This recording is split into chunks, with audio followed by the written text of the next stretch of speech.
Hallelujah, hallelujah, hallelujah, आमीन। जो सारी बुराई को जड़ है।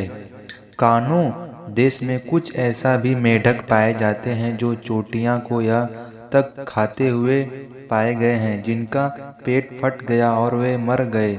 लोभी और लालची मनुष्य निर्धनों और आसानों की मदद करने को तैयार नहीं होते, और न ही अपने तरीके से क्या वह भाली या धोखाबाजी का हो इस संसार के धन दौलत की जमा करने और बढ़ाने का प्रयत्न किया करते हैं, और भूल जाते हैं कि अंत में यह कीड़े काई द्वारा नष्ट हो जाएंगे।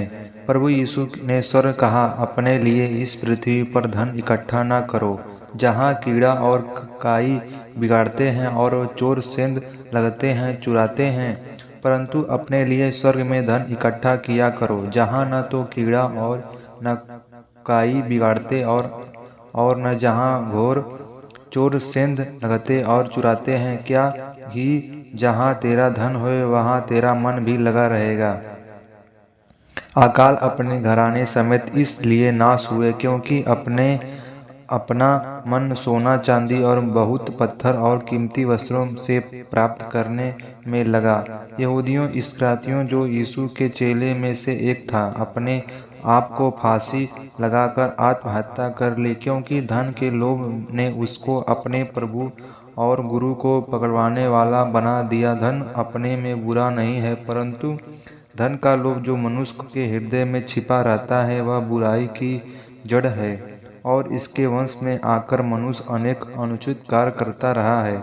सभी वर्गों और जातियों और वर्णों से सहोदरों, पुरुष और स्त्री अपने एवं अपने कुटुंब के जीवनों को नाश कर रहे हैं, क्योंकि बुरी इच्छा के प्रबल से वे जुड़ा खेलने गुड़ धोड़ा या कुत्ता प्रदर्शन आदि से अचानक बड़ी मात्रा में धन प्राप्त करने की लालसा लगते रहते हैं कि अचानक धनी बन जाते हैं। इच्छा व्यक्ति के चारी हत्या और आत्महत्या करने की विनाश करती है। धन के लोभ के अनुकूल साथी बन जाते हैं, जिससे यश के प्राप्त और अधिकार चाहने वाले, चाहे वह राजनीतिक अधिकार, शक्ति और ताकि दूसरों पर शासन करे या आर्थिक शक्ति हो, ताकि निर्धनों को दबाए पीसे, या धार्मिक शक्ति हो जिससे द्वारा परमेश्वर की सेवा करने के बजाय मडलती के नाम से अपनी संस्था की सेवा में उत्साह दिखाई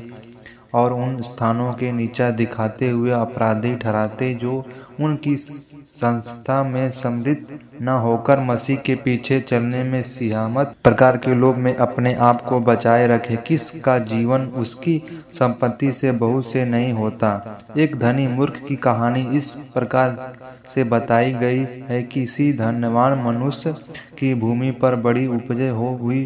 तब वह अपने मन में यह विचार करके लगा कि मैं क्या करूं, क्योंकि मेरे यह जगह नहीं जहां अपनी उपज इत्यादि रखूं। और उसने कहा, मैं यह करूंगा, मैं अपनी बखमलियाँ तोड़कर उससे बड़ी बनाऊंगा और वे अपना सब अन्न और संपत्ति रखूंगा, और अपने प्राण से कहूंगा कि हे प्राण, तेरे पास बहुत वर्षों के लिए बहुत संपत्ति रखी है, चैन कर खा पी और सुख से रह। परंतु परमेश्वर ने उससे कहा, हे मूर्ख, इस रात तेरा प्राण तुझसे ले लिया जाएगा। जब तो कुछ तूने इकट्ठा किया है वह किसका होगा। ऐसा ही वह मनुष्य भी है जो अपने लिए तो धन बटोरता है, परंतु परमेश्वर की सृष्टि में धनी रही है।